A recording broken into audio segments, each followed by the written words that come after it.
देखिए, मंशा कांग्रेस को सक्रिय करने का था, कांग्रेस को मजबूत करने का था, कांग्रेस को स्ट्रेंथन करने का था। हम उन लोगों में हैं 77 के बाद जो आज की कांग्रेस जो बनी है उसका एक हिस्सा है, कांग्रेस बनाने वाले 77 के बाद जो बनी। हमको पीड़ा होगी जो 77 में नहीं थे या कांग्रेस के पार्ट का हिस्सा नहीं रहे हैं, जिनको पता नहीं इलेक्शंस न करने और न कराने से क्या नुकसान होता है, क्या फ़ायदा है, वो उसकी आलोचना करेंगे। लेकिन हम ज़मीन से आए हैं, ब्लॉक सेक्रेटरी से शुरू किया हमने, डिस्ट्रिक्ट प्रेसिडेंट से शुरू किया है, पीसीसी प्रेसिडेंट से लेकर जनरल सेक्रेटरी तकरीबन हम पिछले 34 साल से वर्किंग कमेटी में हैं और पिछले 34 साल से हम 6 प्राइम मिनिस्टर और प्रेसिडेंटों के साथ, प्रधानमंत्रियों के साथ भी 5 प्रधानमंत्रियों के साथ मंत्री रहे और 6 प्रेसिडेंटों के साथ जनरल सेक्रेटरी रहे। वो प्राइम मिनिस्टर और प्रेसिडेंट ऐसे नहीं थे कि हमको जनरल सेक्रेटरी और मिनिस्टर इंदिरा गांधी से लेकर राजीव गांधी से लेकर नरसिम्हा राव तक और आज तक बनाते हैं। कुछ तो बात होगी। लेकिन जिनको कुछ भी नहीं मालूम है, जिनको अपॉइंटमेंट वाला कार्ड मिल गया है, वो सब विरोध करते हैं, वो सब चाहेंगे। मैं वर्किंग कमेटी में कलकत्ता में इंडिपेंडेंट जीत के आया हूँ। अध्यक्ष मेरे खिलाफ थे, उन्होंने स्टेज से बता दिया कि गुलाम नबी आज़ाद के खिलाफ इनको हराना। मैं जीत गया। मैं 92 में नरसिम्हा राव जी प्राइम मिनिस्टर थे, अध्यक्ष थे, मेरा ऑफिशियल लिस्ट में नहीं नाम नहीं था, मैं जीत गया। तो जो पदाधिकारी या जो वर्किंग कमेटी मेंबर या जो प्रेसिडेंट पीसीसी या ब्लॉक डिस्ट्रिक्ट हमारे प्रपोजल की निंदा करते हैं, उनको मालूम है कि वो इलेक्शन में कहीं नहीं आएंगे। ये समझ लीजिए ये विरोध क्यों हो रहा। वरना कोई भी कांग्रेसी जिसको कांग्रेस में इतनी बड़ा जरा भी रुचि हो, वो तो स्वागत करेगा इस चीज का कि हमने क्या कहा। हमने कहा है प्रदेश प्रेसिडेंट जो है इलेक्टेड होना चाहिए, डिस्ट्रिक्ट प्रेसिडेंट इलेक्टेड होना चाहिए, ब्लॉक प्रेसिडेंट इलेक्टेड होना चाहिए, कांग्रेस वर्किंग कमेटी इलेक्टेड होनी चाहिए। इलेक्टेड होने का एक ये फायदा होता है कि जब आप इलेक्शन लड़ते हो तो 51% तो कांग्रेस पार्टी के आपके साथ होती है। 2 या 3 लोगों के बीच में आपका with in the party election होता है, तो जीतेगा वही जिसको 51%, 51% वोट आएंगे। दूसरे को कहीं 15 आएंगे, तीसरे को 10 आएंगे। तो जब वो प्रेसिडेंट जीत गया और 4 संभालेगा तो कम से कम 51% पार्टी के लोग तो उसके साथ हैं। और जो दूसरे नंबर 2, 3, 4 हैं, जिनको 30 या 15 या 10 आए, वो भी सोच रहे हैं कि भाई हमें कांग्रेस को मजबूत करना होगा, अगली दफा के लिए मैं मेहनत ज्यादा करूंगा और मैं जीत जाऊंगा। तो उससे क्या होती है, एक तो 51 वाला आपको प्रेसिडेंट मिल गया और जिसको 20 मिले, 10 मिले, 15 मिले, वो भी आपके साथ। उसने कहा मैं, लेकिन अभी जो प्रेसिडेंट बनता है उसके साथ 1% भी नहीं होता है, क्योंकि वो तो किसी को भी हमने उठा के, जो दिल्ली आता जाता है उसको उठा के हमने बना दिया प्रेसिडेंट है। जनरल सेक्रेटरी ने रिकमेंड किया या गुलाम नबी आज़ाद ने ही रिकमेंड किया या दूसरे ने रिकमेंड ही तो किया ना, आसमान से तो नहीं उतरा। तो अब हमें ये तो नहीं मालूम कि इसके साथ 100% लोग हैं कि शून्य हैं। तो कई प्रेसिडेंट ऐसे बने हैं जिनके पास शून्य भी है। अब जहां जिसके पास 100% तो खैर किसी के ना, जिसके पास 50-60% लोगों का समर्थन है वो तो अच्छा काम करता है, लेकिन जिसके पास शून्य सपोर्ट है वो स्टेट ही शून्य हो जाती है। अब इसमें कौन सी बुरी बात है कांग्रेस लीडरशिप के लिए। इसी तरह से डिस्ट्रिक्ट, इसी तरह से ब्लॉक, इसी तरह से वर्किंग कमेटी। वर्किंग कमेटी में भी नॉर्मली वर्किंग कमेटी के मेंबर को, इलेक्टेड को आप हटा नहीं सकते, लेकिन अपॉइंटेड को आज हटा दिया। आज गुलाम नबी आज़ाद ने स्टेटमेंट दिया तो गुलाम नबी गायब। लेकिन अगर वर्किंग कमेटी इलेक्टेड हो तो फिर हटा नहीं सकते। तो इसमें कौन सी आपत्ति है भाई, इलेक्टेड। अब इससे पहले केसरी जी से तो कोई कमज़ोर प्रेसिडेंट था नहीं, लेकिन 1997 में 1.5 साल के लिए रहे, लेकिन इलेक्शन ड्यू था तो उन्होंने वर्किंग कमेटी का इलेक्शन किया कलकत्ता में। उससे 5 साल पहले नरसिम्हा राव जी, वो तकरीबन 3.5 साल ही कांग्रेस प्रेसिडेंट रहे, नहीं वो 5 साल ही रहे, 5 साल वो भी रहे, लेकिन 1.5 साल उन्होंने पुरानी कमेटी ही से काम चलाया। लेकिन उन्होंने भी आते 91 में वो कांग्रेस प्रेसिडेंट बने और प्राइम मिनिस्टर बने, लेकिन 92 में ड्यू थे इलेक्शन पार्लियामेंट में, तो उन्होंने त्रिपुटी में इलेक्शन कराई वर्किंग कमेटी की, उसमें भी हम जीत के आए इंडिपेंडेंट कैंडिडेट। तो उन्होंने रोका। तो हम ये कह रहे हैं कि 23 साल से इलेक्शन नहीं है। हम जब सरकार में हैं यूपीए 1 यूपीए 2 तो शायद सरकार के दम पे पार्टी चलती है, लेकिन जब विपक्ष में है और सरकार सत्ताधारी पार्टी बहुत मजबूत है,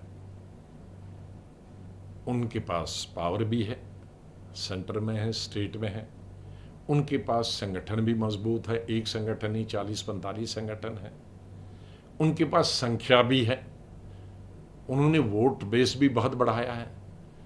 तो अगर मेरी पार्टी को 50 साल विपक्ष में बैठना है तो कोई इलेक्शन की जरूरत नहीं है। मुझे तो अब कुछ नहीं बनना है, मैं चीफ मिनिस्टर भी बन चुका हूं, 5 प्राइम मिनिस्टरों के साथ मंत्री भी रह चुका हूं, वर्किंग कमेटी 34 साल से हूं, जनरल सेक्रेटरी 15 दफा बना हूं, मुझको क्या चाहिए और। लेकिन जिनके लिए हम लड़ते हैं उनको पता ही नहीं होता है कि इलेक्शन की कीमत क्या है और हम क्यों कह रहे हैं, हम क्यों कह रहे हैं इलेक्शन करो, फायदा तुम्हें होगा। कल अगर किसी को प्राइम मिनिस्टर बनना है तो उसी को इससे फायदा बनेगा ना, कल किसी को मुख्यमंत्री बनना है तो उसी को फायदा होगा ना, कल नई जनरेशन को अगर यूनियन मिनिस्टर बनना है तो उन्हीं को फायदा होगा। हम और एक्टिव पॉलिटिक्स में 5-7 साल होंगे तो हमें तो कोई लेने देने, हमें तो प्राइम मिनिस्टर नहीं बनना है, हमें तो पार्टी अध्यक्ष नहीं बनना है, हम तो सब पद रह चुके हैं। लेकिन हम एज ट्रू कांग्रेसमैन जिनकी जिंदगी, और खास करके गांधी फैमिली के साथ, हमने संजय गांधी के साथ काम किया है, इंदिरा गांधी के साथ में जनरल सेक्रेटरी भी था, all India youth Congress president भी था, राजीव गांधी के साथ में और इंदिरा गांधी के साथ में मंत्री भी था 3 साल है, जो आज जिंदा है उनमें मैं अकेला ही हूँ। इंदिरा गांधी के साथ में प्रेसिडेंट भी 3 साल 2 साल रहा, 2.5 साल रहा और मंत्री भी रहा। राजीव गांधी के साथ मंत्री भी रहा, जनरल सेक्रेटरी भी रहा उनके मरने तक। नरसिम्हा राव के साथ में मंत्री भी रहा, जनरल सेक्रेटरी भी रहा। केसरी जी के साथ जनरल सेक्रेटरी भी रहा। सोनिया जी के साथ तो मेरे ख्याल में 6ठी-7वीं दफ़ा जनरल सेक्रेटरी हूँ, और यूपीए 1 यूपीए 2 में मंत्री भी रहा, चीफ मिनिस्टर भी इस बीच में होके आया। और मैंने, जिनको मालूम नहीं है हमने क्या किया, पंजाब मैंने वापस लाया था, कोई पंजाब के लीडर ने वापस नहीं लाया था, कोई दिल्ली के लीडर ने वापस नहीं लाया था। मैंने 87 में जब पंजाब में कोई नहीं जाना जाता था, आतंकवाद अपने अंतिम चरण पे था, मैंने मंत्रालय से इस्तीफा दिया और मास कांटेक्ट प्रोग्राम शुरू किया 250 लोगों के साथ, first phase, second phase, third phase, fourth phase, fifth phase. 5 साल में पंजाब रहा और तकरीबन 30-35 जगह मिलिटेंट अटैक से बच गया। और मेरे साथ 250 लोग चलते थे पार्टी के।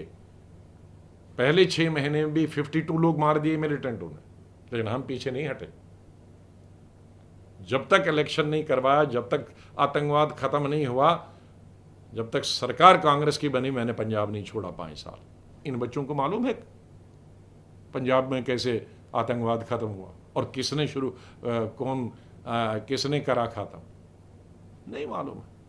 इनको मालूम है 98 में कर्नाटक की सरकार किसने वापस लाई, कांग्रेस की और असेंबली की।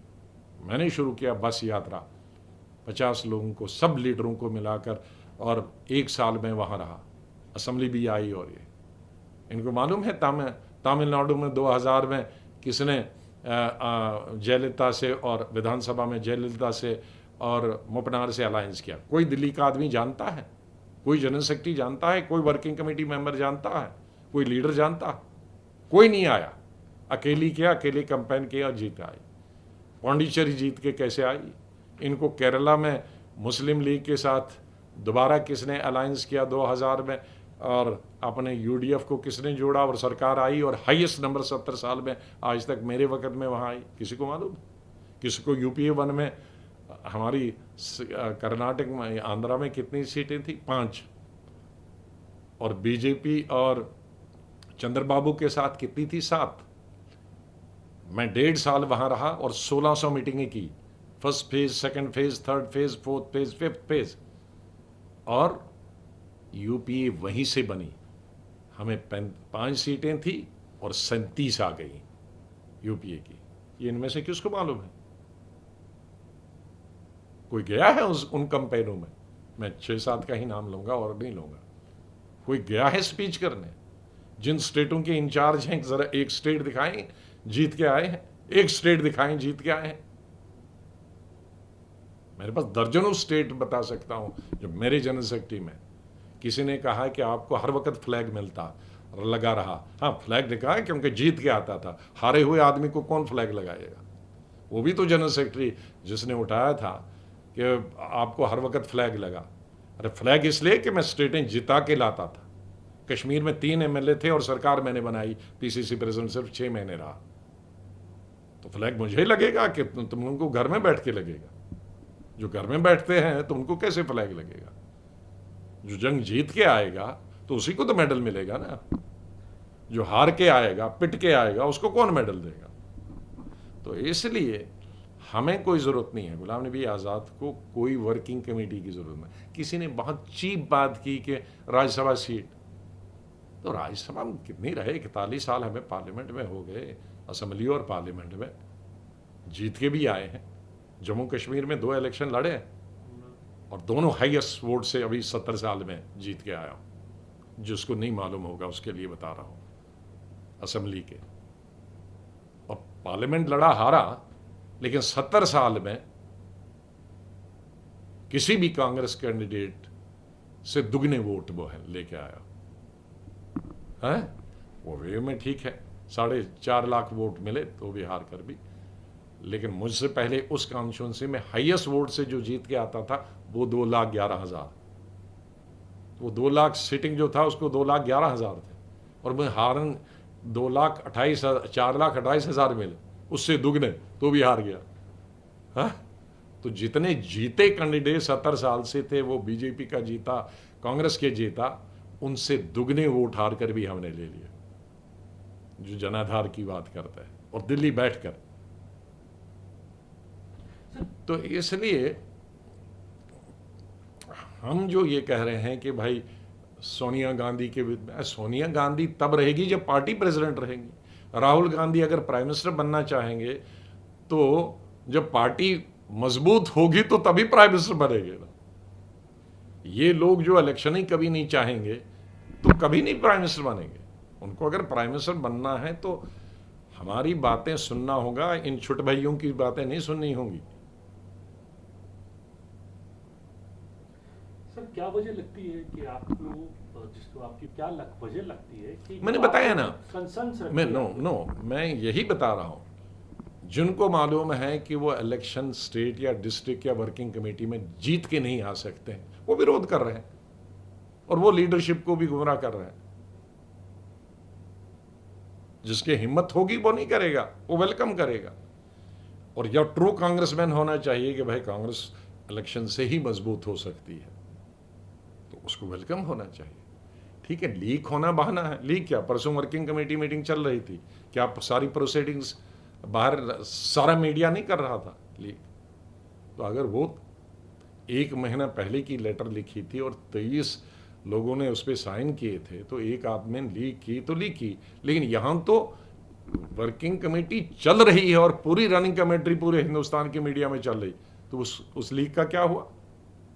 सवाल लीक का नहीं है, सवाल है कि हमने जो मुद्दे उठाए, इलेक्शन ब्लॉक का होना चाहिए, डिस्ट्रिक्ट का होना चाहिए, पीसीसी का होना चाहिए, वर्किंग कमेटी का होना चाहिए, फुल टाइम प्रेसिडेंट होना चाहिए, इसमें किस कांग्रेस को आपत्ति होनी चाहिए? क्यों होनी चाहिए? इसमें सोनिया गांधी का अपमान कहाँ है? इसमें राहुल गांधी का अपमान कहाँ है? वो सोनिया गांधी और जो अपमान की बात करते हैं वो सोनिया गांधी और राहुल गांधी को ही जानते हैं। हम इंदिरा गांधी को भी जानते हैं, संजय गांधी को भी जानते हैं और राजीव गांधी को भी जानते हैं और फैमिली की तरह जानते हैं। जितना वो तो इनका आदर संजय गांधी इंदिरा गांधी और सोनिया गांधी का और राहुल गांधी का आदर इसलिए करते हैं कि वो पार्टी प्रेसिडेंट है, उनसे कुछ मिलेगा। लेकिन हमारा तो पर्सनल अटैचमेंट, फैमिली अटैचमेंट, तीसरी जनरेशन से, तो हमसे ज्यादा वो वफादार हो गए, हमसे ज्यादा वो लॉयल्टी हो गए। मैं तो ऐसे आदमी को सबसे जो चापलूसी करते हैं वो सबसे लीडर के डिसलॉयल होते हैं। जो सच बात कहे लीडर को ठीक करने के लिए, लीडर में अगर कोई गलतियां खामियां हैं उस गलतियों को ठीक करने के लिए और संगठन के लिए, तो वही लॉयलिस्ट होता है।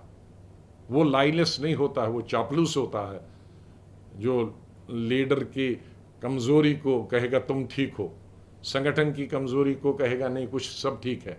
वो मैं कांग्रेसमैन और लॉयल नहीं समझता, उसको मैं लीडर का भी डिसलॉयल समझता हूं, पार्टी का भी डिसलॉयल समझता हूं। सर आपने इंदिरा जी के साथ काम किया, राजीव संजय गांधी के साथ, संजय गांधी जी के साथ हाँ। काम किया, तो आप गांधी पूरे गांधी परिवार के साथ आपके एसोसिएशन बहुत सालों से है। पॉलिटिकल से ज्यादा पर्सनल है।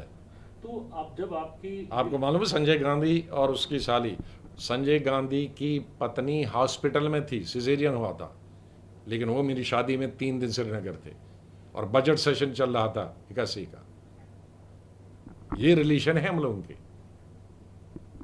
सर अब मिसेस गांधी ने आपसे बात करी और एक बड़ा सीडब्ल्यूसी में स्टेटमेंट देखो, पढ़ा गया कि सवाल ये है, इट्स अ फैमिली। ना देखो, सोनिया गांधी जी से कोई प्रॉब्लम नहीं है। सोनिया गांधी जी ने जिस तरीके से 20 साल चलाया, कोई चला नहीं सकती, कोई महिला नहीं चला सकती जो राजनीति में न हो। इंदिरा गांधी तो राजनीति से बचपन से, स्कूल से राजनीति वो चला सकती थी, लेकिन सोनिया गांधी जी जो राजनीति में थी ही नहीं दूर दूर तक, उसका प्रेसिडेंट के रूप में पार्टी को चलाना और सब ग्रुप को लेके चलना कोई छोटी बात नहीं है। उस पर तो कहीं था नहीं। लेकिन अभी जो मामला था कि राजीव जी ने रिजाइन कर दिया, सोनिया गांधी जी को अब रिजाइन कर दिया, कोई प्रेसिडेंट नहीं है। सोनिया गांधी को हम ही लोगों ने कहा था कि भाई आप कम से कम जब तक इलेक्शन हो जाए तब तक चलो। 1 साल हो गया था, अब हमें मालूम था कि सोनिया गांधी अब 1 साल के बाद नहीं कंटिन्यू करना चाहेंगी, क्योंकि इंटीरियम प्रेसिडेंट है। इंटीरियम प्रेसिडेंट तो परमानेंट नहीं चला सकता ना, मैक्सिमम 6 महीने 1 साल चला सकता। तो फिर हमने की कि भाई राजीव गांधी, संजय गांधी, राहुल गांधी जी बनना नहीं चाहते, आपका टर्म खत्म हो गया, आप कंटिन्यू करना नहीं चाहते, तो have a full time president. Simple मांग थी हमारी, फुल टाइम प्रेसिडेंट हो, पार्लियामेंट्री बोर्ड बनाया जाए, इलेक्शन वर्किंग कमेटी के हों, इलेक्शन पीसीसी प्रेसिडेंट के हों, इलेक्शन डिस्ट्रिक्ट प्रेसिडेंट के हों और इलेक्शन ब्लॉक प्रेसिडेंट के हों, तभी कांग्रेस मजबूत हो सकती है और तभी आप बीजेपी का मुकाबला कर सकते हो। अब इस पे अगर किसी कांग्रेसी को आपत्ति नहीं है, मुझे संदेह है कि वो कांग्रेस में है या किसी और के साथ। सर आपका जो आरोप हम पर लगाते हैं किसी और के साथ है, मुझे संदेह है कि वो किसके साथ है। सर आपको सीडब्ल्यूसी में फैसला लिया गया, अब उससे क्या आप देखें, हम बहुत सारे लोग कहते हैं, मुझसे सवाल पूछते हैं अब क्या, अब बात खत्म होगी, अब क्या है, चैप्टर अभी तो क्लोज है। हमारी मांग थी कि एक फुल टाइम प्रेसिडेंट होना चाहिए, तो सोनिया जी और राहुल जी ने, मैं उनको क्रेडिट देता हूँ, उन्होंने कहा कि अभी 1 महीने के अंदर इलेक्शन करो। उन्होंने दोनों ने कहा, किसी और ने 1 महीने का नहीं कहा, सोनिया जी और राहुल जी ने कहा 1 महीने के अंदर कहा।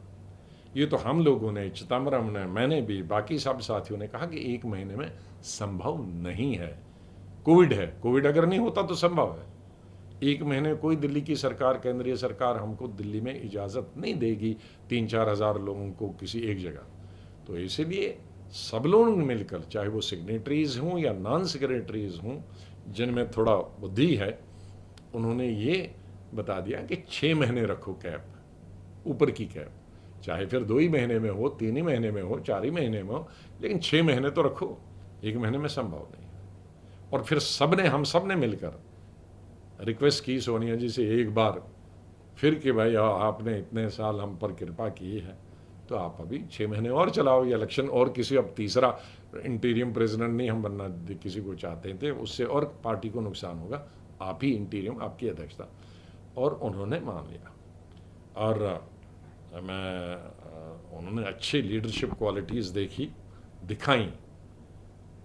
जो छोटे भाई ये बीच बीच में गालियां देते थे, जिनको मालूम भी नहीं है, तहजीब भी नहीं है, कल्चर भी नहीं है, सभ्यता भी नहीं है, वो भी ग्रॉस इंडिसिप्लिन। हमको तो कहते हैं लीक किया तो इंडिसिप्लिन होना चाहिए, लेकिन जो अभी 6-6 महीने कांग्रेस में आए, 1-1 साल आए हैं, तो हमारे जैसे लोगों को जो 40-40 साल से मंत्री रहे हैं, वर्किंग कमेटी रहे, उनको गालियां देते हैं, उनके खिलाफ इंडिसिप्लिन नहीं है, उनके खिलाफ एक्शन नहीं लेना चाहिए है।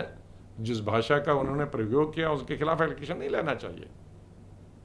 क्या उनको क्लीन चिट है कि वो किसी भी लीडर को गाली दे सकते? हमने तो कोई किसी को गाली नहीं दी, हमने तो पार्टी को स्ट्रेंथन की बात की। हमने तो अपने लेटर में नेहरू जी के कसीदे पढ़े हैं कि क्या उन्होंने किया है, इंदिरा जी के कसीदे पढ़े क्या किया है, राजीव जी के कसीदे पढ़े क्या किया है। उस लेटर में सोनिया जी का कितना हमने तारीफ लिखी है, हमने राहुल गांधी की एप्रिसिएशन कितनी लिखी है, और उन्होंने गालियां कितनी दी। तो बहरहाल अब जो हो गया है कि मैं बधाई देता हूं कि सोनिया जी की जो कंक्लूडिंग स्पीच थी वो बहुत अच्छी थी। उन्होंने कहा ठीक है, मुझे लेटर लिखने पर, जो मेरे साथियों ने लेटर लिखी उस पर कोई मुझे आपत्ति नहीं है, सिर्फ लीक नहीं होनी चाहिए। तो लीक तो मैंने उस पर पहले ही कहा था, लीक इंदिरा गांधी के वक्त में भी कैबिनेट के सब प्रोसीडिंग्स बाहर जाती थी, राजीव गांधी के साथ सब जाती थी, क्यों मैं था।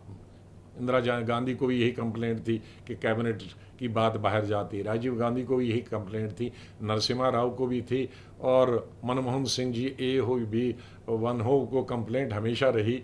और ये कंप्लेंट मैं आज पढ़ रहा था, स्पीकर ने सभी चेयरमैन जो स्टैंडिंग कमेटी उनको लिखा कि आप लीक करते हो। आज उपराष्ट्रपति ने राज्यसभा के जो स्टैंडिंग कमेटी के चेयरमैन उनको लिखा कि प्रोसीडिंग लीक होती है। ये तो हिंदुस्तान में लीक होती है, ये लेटर लीक हो गया तो कौन सा कोई अजूबा हो गया, और वो भी 37-35। और उस लेटर में कौन सी ऐसी बात थी कि जो बड़ा स्टेट सीक्रेट था, नेशनल सीक्रेट था, या देश की अखंडता और एकता को उससे खतरा पहुंचा, या हमारी जो चीन उसकी वजह से यहाँ पहुंच गया। ये तो खाली था कि भाई आपने बहुत अच्छा काम किया, कार्य किया, अब पार्टी को और स्ट्रेंथन करने के लिए इलेक्शन कराओ। ये कौन स्टेट सीक्रेट है? ये तो कन्वेंशनें जब होती हैं, मेवाड़े होते हैं, उनमें हम खुल का कहते हैं ये चीज़ें होनी चाहिए। सर आखिरी सवाल आपसे, बीजेपी को मौका मिला? अच्छा नहीं, दूसरा बीजेपी को मौका मिला। बीजेपी हम स्ट्रेंथन करें तो बीजेपी को कैसा मिले? बीजेपी को मौका मिलेगा जब हम कांग्रेस में चुप रहेंगे और इलेक्शन नहीं कराएंगे। वो बीजेपी को फायदा है, वो बीजेपी को फायदा है। अगर हम कोई इलेक्शन नहीं कराएंगे और ऐसी ही टूटी फूटी कांग्रेस रहेगी तो तब बीजेपी को फायदा है। इलेक्टेड बॉडीज से बीजेपी को सबसे ज्यादा नुकसान है। वो कभी नहीं चाहेंगे कि कांग्रेस में इलेक्शन हो, इलेक्टेड बॉडीज आए और सक्षम लोग हर जगह आ जाए, वो कभी नहीं चाहें। तो ये जो लोग कहते हैं कि बीजेपी को फायदा, नहीं, बीजेपी को फायदा इससे है इलेक्टेड बॉडीज से, नॉन इलेक्टेड बॉडी से, एडहॉकिज्म से। उनको इलेक्टेड बॉडी से नहीं होंगी, फिर सक्षम लोग आएंगे जिनको पार्टी चाहेगी, लोग चाहेंगे, वो जीत के आ जाएंगे। तो इस वक्त अभी आगे इसको कुछ नहीं है। सोनिया जी के वक्त में सिर्फ इलेक्शन हो सकता है। बाकी जहाँ तक दूसरे प्रश्न हैं, इलेक्टेड CWC होना चाहिए, इलेक्टेड PCC प्रेसिडेंट होना चाहिए, ब्लॉक होना चाहिए, डिस्ट्रिक्ट होना, मैं जो भी अध्यक्ष आए, जो भी नया अध्यक्ष आए, हम सोनिया जी पर वो बोझ नहीं डालना चाहिए, और ऐसी मांग भी हम नहीं करनी चाहिए। हम जस्टिस नहीं कर पाएंगे, ये गलत बात होगा, अनुचित होगा कि हम सोनिया जी को कल दोबारा लेटर लिखेंगे आप ये इलेक्शन करें, नहीं, गलत बात। इसलिए जब नया प्रेसिडेंट, फुल टाइम प्रेसिडेंट होगा, उसको भी ये सब काम करने के लिए 1-1.5 साल लगेगा। ये 2 महीने या 3 महीने का काम नहीं है। तो जो भी ओवरऑल जो मैं कह रहा हूं, जो हमारी नीयत कांग्रेस को मजबूत करने की है, कांग्रेस वापस सत्ता में आई, जिन लोगों को अपने लिए है कि भाई इलेक्शन से वो उड़ जाएंगे, वो शोर मचाते रहें। ठीक है सर, एक सवाल आखिरी आपसे हिंदी में पूछना चाह रहा हूँ। बार बार ये बात, ये तो निजी हमले तो हो ही रहे हैं, ये भी कही जा रही है कि लेटर लिखने की क्या जरूरत थी, आप तो बात कर सकते थे, सीधी बात कर सकते थे। आपका देखो, लेटर न तो मैं सरदार पटेल हूं और न ही हमारी पार्टी में कोई जवाहरलाल नेहरू है। एक ही बिल्डिंग थे, साउथ ब्लॉक, एक कमरे में एक और दूसरा, लेटर लिखते थे।